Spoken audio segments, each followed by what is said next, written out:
আমি এই মুহূর্তে রয়েছে বঙ্গভবনের দরবার হলে। এই দরবার হলেই কিন্তু শপথ গ্রহণের আনুষ্ঠানিকতাটি সম্পন্ন হবে। আজকে এখানে হচ্ছে দুটি শপথ গ্রহণ হবে। আপনি জানেন যে গত ৮ তারিখে এখানে কিন্তু এই বঙ্গভবনের দরবার হলেই ডক্টর ইউনূসের নেতৃত্বে যে অন্তর্বর্তীকালীন সরকার গঠিত হয়েছে, সেই অন্তর্বর্তী সরকারের প্রধান উপদেষ্টা ডক্টর মোহাম্মদ ইউনূস এবং বাকি ১৩ উপদেষ্টা তারা কিন্তু শপথ নিয়েছেন এবং ৩ উপদেষ্টা ঢাকার বাইরে থাকায় তারা কিন্তু শপথ নিতে পারেননি। সেই ৩ উপদেষ্টার নাম আপনি এরই মধ্যে দর্শকদেরকে বলেছেন। এর মধ্যে রয়েছেন বিপ্রদীপ চাকমা, বিধান রঞ্জন রায় এবং জনাব ফারুকী আজম।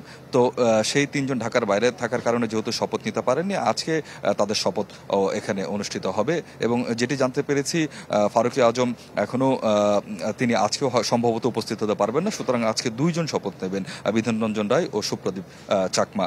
তো ১২টার সময় সেই শপথ গ্রহণটি শুরু হবে এবং এই শপথ গ্রহণের পরেই কিন্তু নতুন যে ২৫তম প্রধান বিচারপতি সৈয়দ রেফাত আহমেদ, তাকেও কিন্তু যদি চাও টেস্ট স্বাদ হট টমেটো সস বেস্ট। স্বাদ হট টমেটো সস এখন নতুন স্বাদে। রাষ্ট্রপতি মোহাম্মদ শাহাবুদ্দিন এই শপথ পড়াবেন।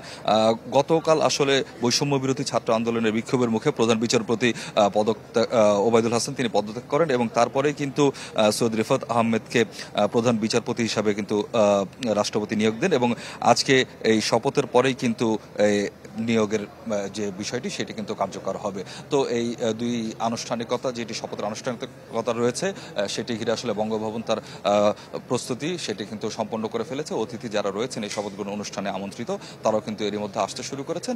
এখন শুধু শপথ গ্রহণের যে আনুষ্ঠানিকতা সেটির অপেক্ষা এবং সেটি বেলা ১২টার দিকে শুরু হবে।